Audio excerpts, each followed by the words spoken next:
दोस्तों, result with आकाश में आपका पुनः स्वागत है। हम लोग पिछली वीडियो में गुणनखंडों की संख्या ज्ञात करने सीखे हैं और आज हम सीखेंगे गुणनखंडों का योग ज्ञात करना। जैसे पिछली वीडियो में हम लोगों ने देखा था कि मान लीजिए 10 कोई अंक है, तो यह इसके गुणनखंडों की संख्या 1, 2, 5 और 10। इसके गुणनखंडों की संख्या हो गया 4, 1, 2, 3, 4। और अब बात करेंगे गुणनखंडों का योग, जैसे 1 + 2 + 5 + 10। ये देखिए 1 और 2, 3, 3, 5, 8, 8, 10, 18। ये हो गया गुणनखंडों का योग। आराम से, जैसे हम लोगों ने गुणनखंडों की संख्या ज्ञात करना सीख लिया है, समगुणनखंडों की संख्या, विषम गुणनखंडों की संख्या। अगर आप लोगों ने मेरा पिछला वीडियो नहीं देखा है तो डिस्क्रिप्शन में उसका लिंक मिल जाएगा, आप लोग आराम से देखकर उसके बाद ये देखेंगे तो बिल्कुल समझ में आएगा। वैसे ही मान लीजिए कि 10 एक छोटा अंक था, तो हम लोगों ने इसके गुणनखंडों की संख्या लिखकर निकाल लिया और इसके गुणनखंडों का योग भी हम लोगों ने आराम से जोड़कर निकाल लिया। वैसे ही मान लीजिए 240 एक संख्या है। अब देखिए, अब यह एक बड़ी संख्या हो गई। अब हमको इसके गुणनखंडों का योग निकालना है। तो अब देखिए, जैसे इसको पहले आराम से हम एक बार खंड करेंगे, तो 240 को अगर हम तोड़ते हैं तो ये 2 हो जाएगा, 120 हो जाएगा, फिर ये 2 हो जाएगा, ये 60 हो जाएगा, फिर ये 2 हो जाएगा, ये 30 हो जाएगा, ये 2 हो जाएगा, ये 15 हो जाएगा, ये 3 हो जाएगा, ये 5 हो जाएगा। अब देखिए, इसको हम घात फॉर्म में लिखेंगे। इसका मतलब कि 1, 2, 3, 4, 2 के पावर 4, फिर गुणे 3 के पावर 1, फिर 5 के पावर 1। अब आराम से समझेंगे कि गुणनखंडों का योग ज्ञात करने के लिए क्या करना पड़ता है। देखिए, 2 के पावर 4 है, 3 के पावर 1 है, 5 के पावर 1 है। तो हम इसको लिखना कैसे शुरू करेंगे कि 2 के पावर 4 है, तो 2 के पावर हम लोग 0 से शुरू करेंगे, धन 2 के पावर 1, धन 2 के पावर 2, धन 2 के पावर 3, धन 2 के पावर 4। ऐसे ही देखिए, फिर 3 के पावर 0, धन 3 के पावर 1। ठीक, ऐसे ही आगे देखिए, 5 के पावर 0, धन 5 के पावर 1। आराम से कभी भी गुणनखंडों का योग ज्ञात करना हो तो हम पहले किसी भी संख्या को उसके खंड फार्म में तोड़ लेते हैं। उसके बाद देखिए, 2 के पावर 4 हो गया, 3 के पावर 1 हो गया, 5 के पावर 1 हो गया। तो ये 2 के पावर 4 तक है, तो हम लोग 4 तक लिखेंगे, लेकिन 0 से शुरू करेंगे। तो देखिए, किसी भी संख्या का जब घात 0 होता है तो उसका मान 1 होता है। यह 1 हो गया। ये देखिए, 2 के पावर 2, ये 4 हो गया, ये 8 हो गया, और ये हो गया हमारा 16।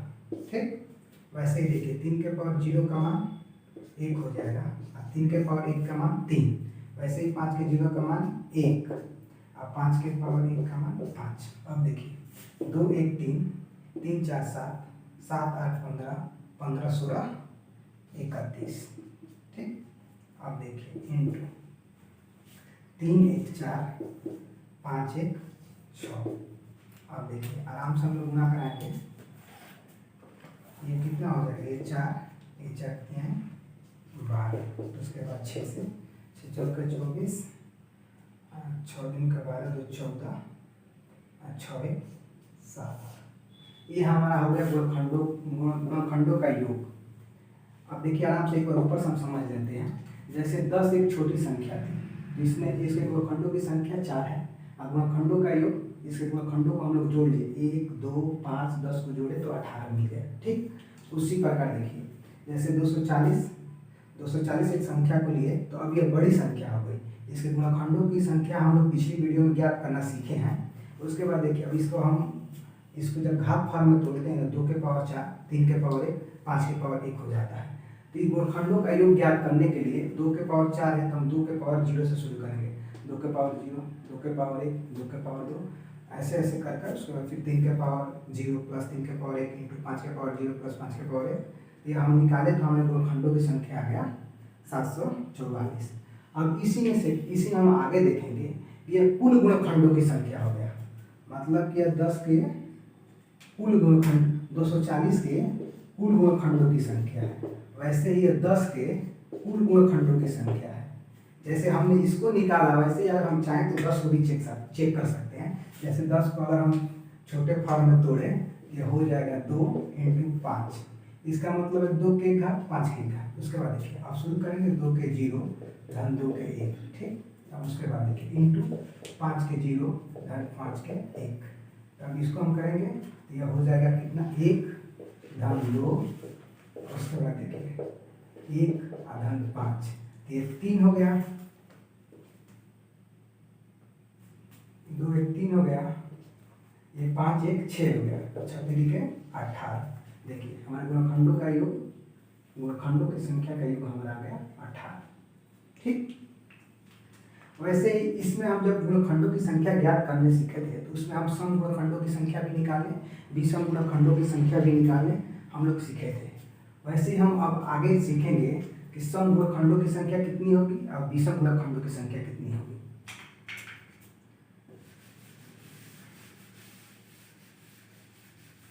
ये कुल गुणनखंडों की संख्या का योग है। वैसे ही हम सम गुणनखंडों की संख्या का योग और विषम गुणनखंडों की संख्या का योग, क्योंकि हम लोग पिछली वीडियो में सम गुणनखंडों की संख्या निकालने भी सीखे हैं और विषम गुणनखंडों की संख्या निकालने भी सीखे हैं। वैसे ही देखिए मान लीजिए कि 240 के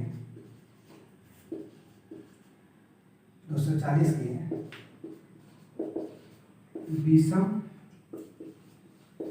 गुणनखंडों का योगफल।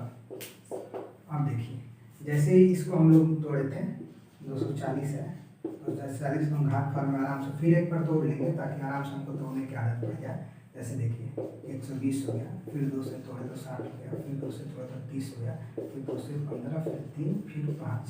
इसका मतलब कि 2 के पावर 4 इंटू 3 के पावर 1 इंटू 5 के पावर 1।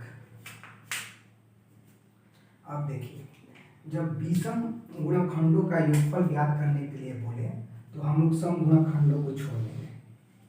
जैसे जब हम लोग विषम गुणनखंडों की संख्या ज्ञात कर रहे थे तो सम गुणनखंडों को छोड़ दे रहे थे, वैसे ही विषम गुणनखंडों का योगफल ज्ञात करना हो तो हम लोग सम गुणनखंडों को छोड़ देंगे। तो अब देखिए अगर इसको हम छोड़ देते तो हमारा बचा ये, तो फिर हम शुरू करेंगे 3 के पावर 0 धन 3 के पावर 1, फिर इंटू 5 के पावर 0 5 के पावर 1। अब आराम से देखिए 3 के पावर 0 का मान 1 हो गया, ये 3 हो गया, और ये देखिए 1 हो गया, ये 5 हो गया, तो ये कितना हो गया 4 इंटू 6, ये 24। ये हो संख्या हो गया। अगर इसी पर हम सम गुणनखंडों की संख्या निकालें तो लिखेंगे 240 के सम गुणनखंडों की संख्या। अब इसको इसी फॉर्म में लिखना है, लेकिन बस यहाँ पर थोड़ा सा चेंजिंग है।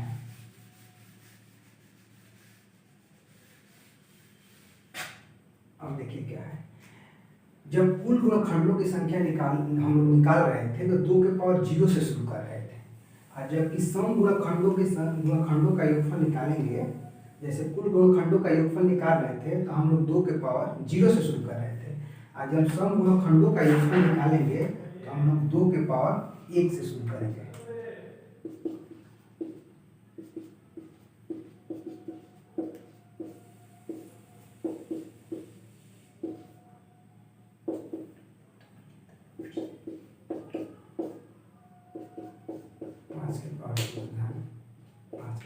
अब देखिए ये 2 हो गया, ये 4 हो गया, ये 8 हो गया, ये 16 हो गया, ठीक। वैसे ही देखिए ये 1 हो गया, ये 3 हो गया, ये 5 हो गया, ये 1 हो गया और ये 5 हो गया। अब देखिए 2 4 6 8 6 14 14 और 16 30 गुणे 3 1 4 गुणे 5 1 6 30 4 120 गुणे 6 बचे 72 720। हम लोगों ने कुल गुणनखंडों का योगफल निकाले हैं 744, ठीक। और देखिए सम गुणनखंडों का योगफल है 720। अगर इसमें से घटा देंगे तो हमारा विषम आ जाएगा 24, जो हम लोग अभी पीछे निकाले थे। इस बात से यह प्रूफ होता है कि कुल गुणनखंडों का योगफल बराबर सम गुणनखंडों का योगफल प्लस विषम गुणनखंडों का योगफल। जैसे कुल गुणनखंडों का योगफल हम लोग आया 744, फिर सम गुणनखंडों का योगफल आया 720, इसमें से घटा दिया तो 24 हमारा आ गया विषम गुणनखंडों का योगफल। यही हम पीछे निकाले भी थे। आराम से हम बात करेंगे। हम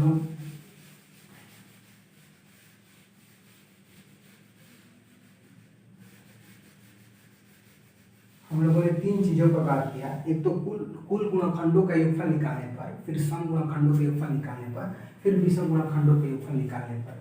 वैसे ही देखिए, एक यहाँ पर एक संख्या दी है 3675 कि सभी सम और विषम गुणनखंडों का योगफल निकालना है। तो देखिए, इसके अगर हम लोग कुल गुणनखंडों का योगफल निकाल कर भी अगर विषम गुणनखंडों का योगफल घटा देंगे तो सम का आ जाएगा। अगर सम का कुल का निकाल कर और सम का भी घटा देंगे तो विषम का आ जाएगा। तो पहले हम निकालते हैं इसके कुल गुणनखंडों का योगफल हम लोग निकालते हैं, ठीक है। जैसे मान लीजिए 3675 है, 3675 के कुल गुणनखंडों का योगफल। अब देखिए, पहले इसका हम खंड करते हैं 3675। ये देखिए 7 5 12, 12 6 18, 18 3 21। हमने अपना पिछले वीडियो में विभाज्यता के नियम बताए हैं। देखिए 3 से करेंगे 3 2 2, उसके बाद 5। अब देखिए 5 से करेंगे 5 दूनी का 10, 5 का 20, 50 25। वैसे देखिए फिर 5 से करेंगे 5 का 45, फिर 7 से करेंगे और 7 से करेंगे। इसका मतलब इसको अगर हम लिखना चाहें तो लिख सकते हैं क्या, 3 के पावर 1 गुणे 5 के पावर 2 गुणे 7 के पावर 2। अब देखिए इसके कुल गुणनखंडों का योगफल अगर हम ज्ञात करने जाएं तो हम क्या लिखना है कि 3 के पावर 0 धन 3 के पावर 1, ठीक। वैसे ही देखिए 5 के पावर 0 धन 5 के पावर 1 धन 5 के पावर 2 गुणे फिर 7 के पावर 0 धन 7 के पावर 1 और धन 7 के पावर 2। अब देखिए अगर इसको करते हैं तो 1 धन 3, ठीक, 1 धन 5 धन 25, ठीक। उसके बाद देखिए 1 करेंगे तो 7, मतलब कि 1 धन 7 धन 49। अब देखिए इसको करते हैं 3 1 4 गुणे 25 से 25 5 30 30 31 गुणे अब करेंगे 7 1 8 8 49 57, ठीक। उसके बाद इसको हम गुणा कराएंगे तो 4 एकम 4 चरती 12 इंटू 57। अब यहाँ पर गुणा कराने के लिए अगर हम चाहें तो पहले 120 से 57 में गुणा करा सकते हैं। तो जैसे देखिए कराएंगे तो हम लोग कितना हो जाएगा, 0 बच्चा 72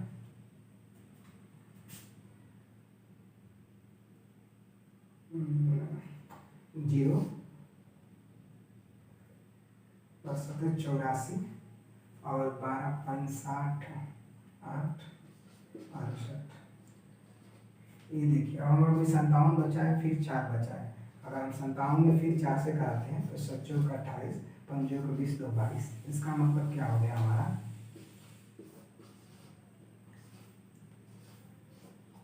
हमारा अगर कुल गुणनखंडों की संख्या 7068। अब आराम से समझते हैं। पहले इसको हम खंड फॉर्म में तोड़े तो 3 के पावर 1 5 के पावर 2 7 के पावर 2।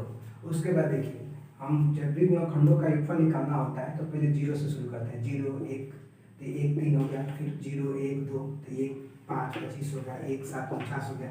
इसको हम किए तो हमारा आया 7068। अब इसमें पूछा है कि सम गुणनखंडों का योगफल क्या होगा। चूंकि इसमें सम कोई संख्या है ही नहीं तो इसमें सम गुणनखंडों की संख्या कितनी होगी, 0। सवाल में निकालना है विषम गुणनखंडों का योगफल।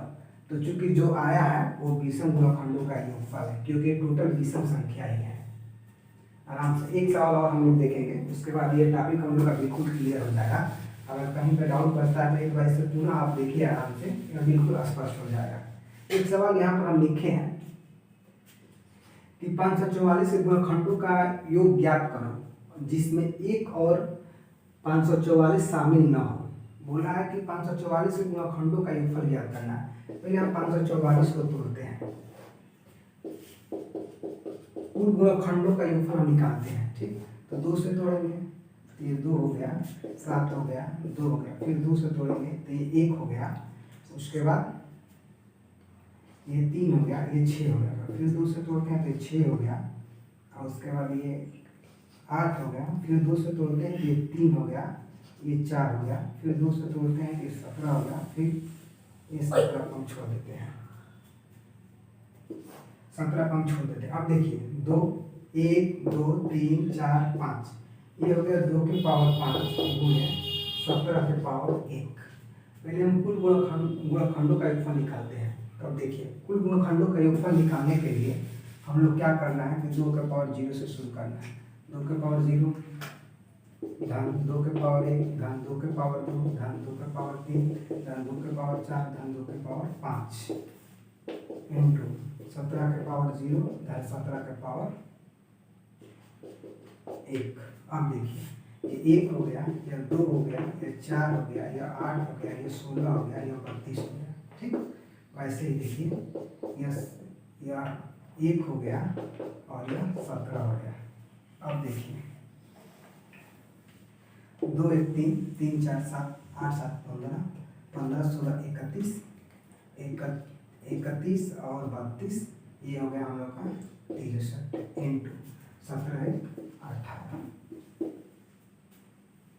ये हो गया 38 1 54 5 18 55 58 की ठोल से 108 5 113 1134, ये हम लोग के कुल गुणनखंडों का योगफल है। ठीक है ना, लेकिन बोला है कि उसमें 1 और 544 को छोड़ना है।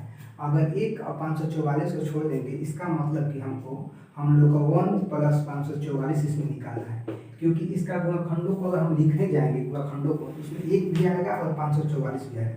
इसका मतलब कि 1144 - 545, तो हम लोग का बन जाएगा 589, 14 + 5 जाएगा 9 589। हम लोग का ऑप्शन में आराम से देखिए सवाल क्या लिखा कि 544 से गुणनखंडों का योगफल ज्ञात करो जिसमें 1 और 544 शामिल ना हो। चूंकि हम लोग ये योगफल निकाले हैं इसमें 1 भी शामिल है और 544 भी शामिल है, इसलिए 1 और 544 को हम घटा देंगे हम लोग, तो हम लोग का आ जाएगा 580। दोस्तों इस वीडियो में हम लोग गुणनखंडों का योगफल ज्ञात करने सीखे, जिसमें सम गुणनखंडों को भी सीखे, विषम गुणनखंडों का भी योगफल सीखे। यह वीडियो यूपी टेट हुआ, सुपर टेट हुआ, या जहाँ पर संख्या पद्धति से सवाल पूछे जाते हैं उसके लिए इम्पोर्टेंट है। आप इस वीडियो को देखिए, अगर आपको मेरी बातें आप लोग को समझ में आ रही है तो इसको लाइक सब्सक्राइब और शेयर करिए, या मेरे में कहीं पर कमी है तो उसको भी कमेंट बॉक्स में आप डालिए ताकि हम उसको सुधारेंगे। आप चाहें तो स्क्रीनशॉट ले सकते हैं। धन्यवाद।